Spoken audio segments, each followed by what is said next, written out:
Good morning, welcome back to Granola and Grits Homestead. I am Aston and this is my homestead kitchen. I have made a video before about how to make bread, sandwich bread, but I always use a KitchenAid mixer when I make my bread. And I know that a lot of people don't have a mixer, and I just wanted to show you how to make it by hand for those people who really like to have a visual for that. I've had my KitchenAid mixer for almost 14 years. It was a wedding gift from my aunt, and it has been probably one of the most used appliances in my kitchen. I have used it several times a week for the past 14 years. I mean, there have been, of course, periods of time where I've been too busy to cook from scratch, but in general, pretty much several times a week for the last 14 years. And the last time I went to make a batch of bread, it got really hot, started smelling funny, and started sounding funny. So I think that there's some repairs in order for the mixer, and I haven't had a chance to do that yet, but we're out of bread and we need to get the ball rolling on this. So I'm gonna turn you here. And this is the exact same ingredients as my bread recipe, but we'll go through them again. I have 2 1/4 cups of very warm water. You want it to be, you know, between 95 and 110 degrees. And I'm going to put 2 1/4 teaspoons of dry yeast. And if you're not dealing with bulk yeast, that would just equal out to like 1 packet of yeast. And what we're gonna do is we are going to let this yeast bloom. Give it a little mix here just to get everything dissolved. And what I like to do is add just a little pinch of white sugar just to give the yeast a little something to feed off of while it's blooming. So we're gonna let this sit for probably about 5 or 10 minutes, and once the yeast is bubbly and foamy on top, then we'll move on to the next step. All right, so it's been a few minutes and the yeast is starting to bloom. You can see it's fizzy and foamy and everything. I just kind of jostled it and a lot of that foam came rising to the surface. So I think we're probably good to go. I know my yeast is good yeast, so this step is helpful but not super necessary if you know you have good yeast. If your yeast is bad, this process won't happen, and this is kind of how you know before you waste a whole bunch of ingredients on yeast that's not gonna work. So what I'm gonna do here is, now that this is ready to go, I'm gonna add 1/4 cup of sugar. You can also use honey, maple syrup, any sweetener that you would like. But you're gonna add in 1/4 cup of that. We're gonna do, uh-oh, I don't have my tablespoon. Let's get that out of the dishwasher. We're gonna do 1 tablespoon of salt. And I know that it sounds like a lot. This makes 2 loaves of bread, so it's really not that much, but this is not a step you want to skip. Believe me, I have forgotten to add the salt before, and the bread had literally 0 flavor. So 1 tablespoon of salt. We're going to do 2 tablespoons of oil. I'm using a light olive oil, not extra virgin, just a regular olive oil. You can use butter, you can use lard, you can use avocado oil, whatever your fat of choice is. You just want to make sure that you like the flavor of it. All right, so now we've got all that in, and I'm gonna give it just a real quick stir to mix it up. And now I'm gonna add in, I'm not gonna start with the whole shebang, but I'm gonna add in the flour, about 4 cups to start. Now the total amount that you're gonna need is 6 1/2 cups. I do everything in grams with the flour, so it's about 832 grams of flour, but that's not a hard, fast rule. You can have more, you can have less. You just wanna be in the general ballpark to get that 2 loaves of bread.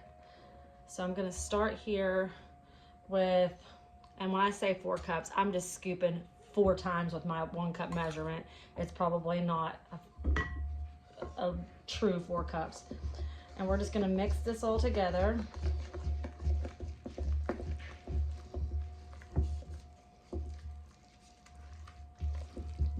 Until it's mostly incorporated and moistened.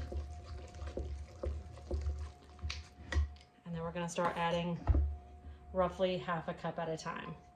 Now, as you're adding your flour, this process is gonna become a lot more difficult, which is where the mixer comes in super handy. But again, let's just pretend like the power has gone out and you have a wood burning stove and you need to bake bread and you can't use your mixer, so this is what we use. And you know, if you're like me and you enjoy going to the gym to like lift weights, but you just can't seem to find the time or the motivation, this gives you some pretty decent bicep muscles. And what we're doing here is we're really just incorporating that flour into the liquid.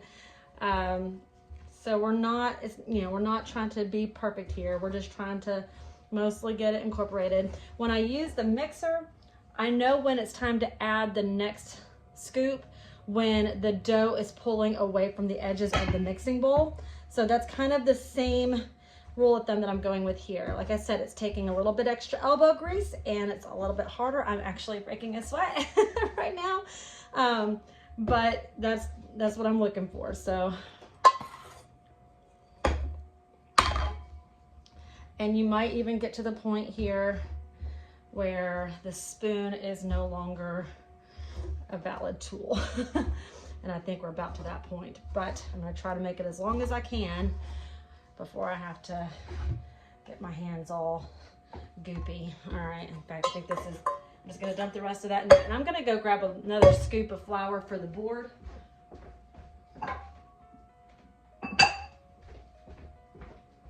All right, so I washed my hands previously, but I'm gonna do it again because it's always good to have freshly washed hands when going in with your hands. And you know what? Let's take off the watch too, so we don't get that all nasty. And we're gonna clear the board. But first, I'm gonna finish mixing in this flour. I gotta stay on task. This is trying to run off and do all the other things before I finish this part. So as you can see, this is now becoming a lot more difficult to gather up and to separate from the edges of the bowl. So I am going to move to my hands to just really, oh noes. I went to take off my watch, did not take off my rings. Let's do that. All right. So we're just gonna combine all that flour into this dough ball.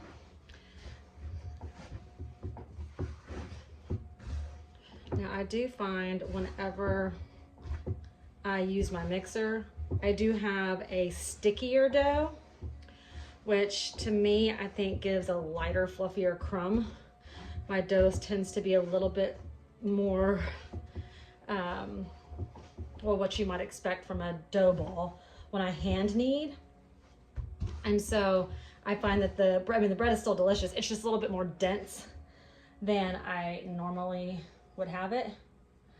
Okay, so now what we're gonna do is we're gonna sprinkle the cutting board with some flour and we're gonna run this out. All right, now, hand kneading is a workout, but if you put on some music or a YouTube video or a podcast or whatever you wanna watch, it goes by quickly. What I need to do first is I need to set a timer. We'll do 10 minutes. I normally do 6 minutes in my mixer, so we're just gonna do 10 minutes now. And it might not even take all 10 minutes. You'll kind of know by feel when it's ready. But I'm just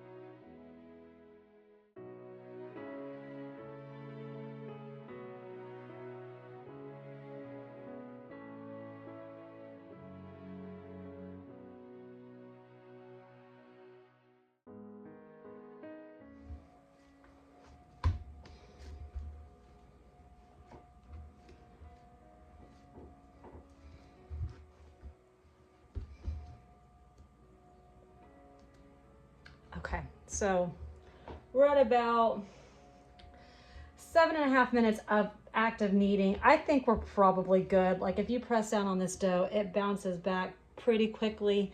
I think we're gonna be good here. We'll find out. We'll know when we bake it up if we've done it right. Actually, before I do that, so what we're gonna do here is we're gonna take a little bit of our oil and we're gonna put it in our bowl. You just use the same bowl as before. Yeah, this is so sticky on the bottom. And we're just gonna pop the dough in there, get it oily. And what the oil does here is it prevents the dough from kind of drying out and getting a skin on it, so to speak. So we're gonna wash our hands here. I have a flour sack towel. These are great for so many uses. And I'm just gonna get it wet. And I'm gonna squeeze out the excess water. And then I'm gonna cover the bowl and I'm gonna set it aside to rise until it doubles. Now my kitchen, it's March 1st. It's like 30 degrees outside. So my kitchen's quite cold. And normally what I would do is I would let this sit in my microwave, and it might take a couple of 2 to 3 hours to rise. I don't have that kind of time today. So what I'm gonna do is I'm actually gonna set this on my seed starting heat mat and see if that kind of boosts it along. I've been doing that for my sourdough recipes because I do love sourdough, but I do not love waiting like 36 hours to have it. So I've been putting it on this heat mat, and that's been super helpful. So we're gonna let this hang out until the dough doubles in size, and then we'll come back and we'll start the shaping and getting it ready for its second rise. And with any luck, there's the timer telling me it's time to stop kneading. With any luck, we'll have this bread done before I have to go get kids today. But I'm not like banking on it. So anyway, we'll see you back here in about an hour or so. Hey guys, we're back. It's been probably about an hour and 20 minutes. I was cleaning, I lost track of time. But we are ready to go. Our dough has doubled up nicely. And so what I have done here is I've already washed my hands, and now I'm gonna angle you down here. I have added some oil to I feel like this is not very stable. I'm so sorry. I have a very cheap and very not sturdy tripod for my phone. I should probably get a better one. Okay, so I have put some oil on my cutting board here, and I'm just gonna rub that in. I don't like to use flour for this part because I feel like at this point any additional flour is just really gonna dry out the dough. So we're just gonna oil this. We're gonna oil our rolling pin. And now what we're gonna do is we're going to punch down the dough. This is so fun. And we're gonna pull this out onto the thing.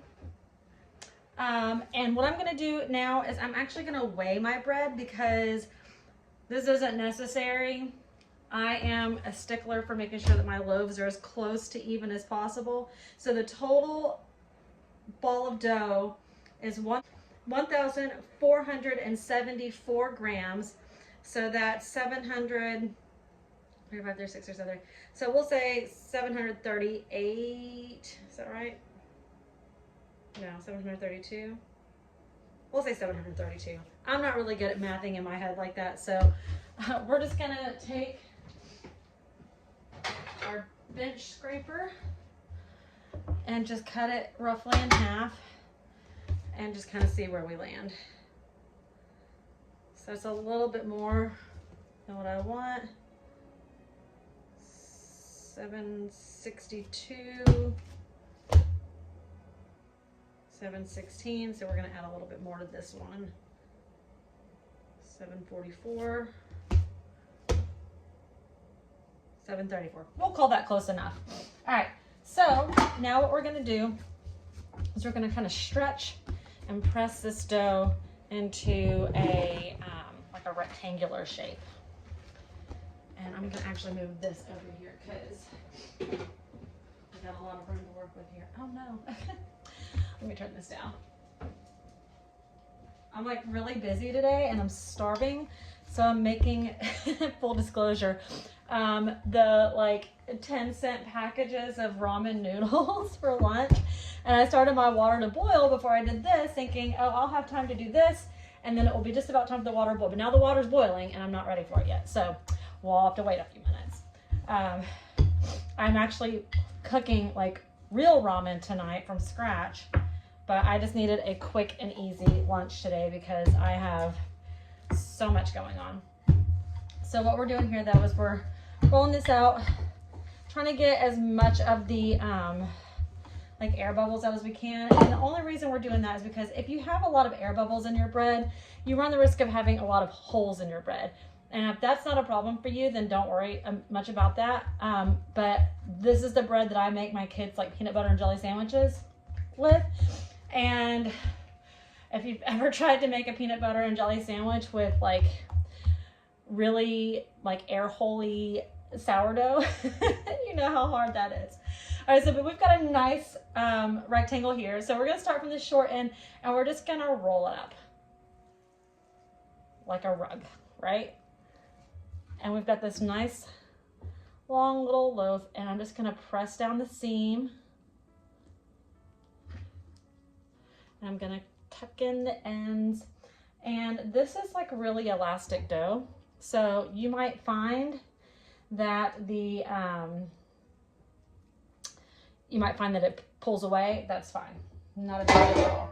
Now I've added some oil to my bread pans. These are the Wilton, I think 12 by 4 inch. I would say like, don't go really any wider than a 4 inch.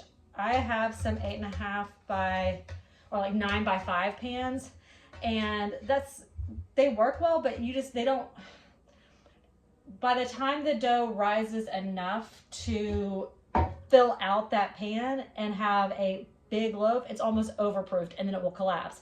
And if you don't let it rise long enough, then you have like a really dense flat loaf.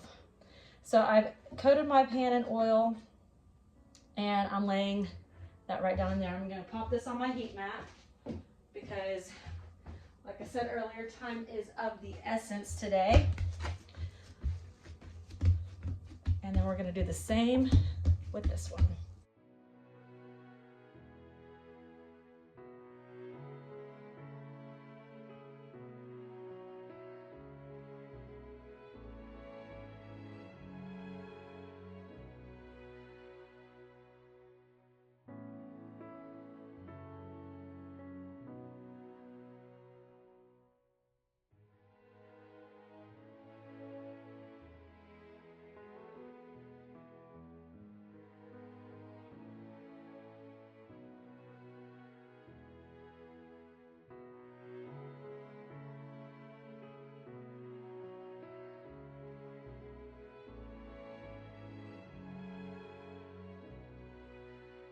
Like before, we're gonna put a damp towel over it, and I'm actually gonna re-dampen my towel with like really hot water so that we have the warm heat coming from the bottom and a little bit of nice warm humidity coming from the top. And we'll let that rise, and like I said, hopefully it is 11:52 here right now. I gotta get my kids at 2:15. So I'm hoping that by like 1:15, 1:30 at the latest, this is ready to pop in the oven. But we'll be back to check on it here in just a little bit. So see you then. All right, we're back. So it didn't finish proofing before I had to go get the kids. So it's been proofing now for a couple of hours. This one might be slightly overproofed. This one's slightly underproofed, but you know, it is what it is. So I've got the oven preheating to 375 degrees. And what I'm going to do now, and this isn't really a necessary step, but I have started doing this to my sandwich loaves because I find that it kind of gives them a little bit more oven spring so that the slices are a little bit closer to what you might find in a store-bought loaf of bread. So I'm just going to score the top of my bread with a razor blade. Like I said, this one seems like it might be slightly overproofed, so we'll have to see how well this one turns out. But once the oven is preheated to 375, I'm going to pop these in. I do 15 minutes and then I brush with butter, and then I put them in for another 15 minutes. And then when they come out, I brush with butter again. So I will come back at the end with a little bit of footage of what it looks like when it's done, and we'll see you here in just a little bit.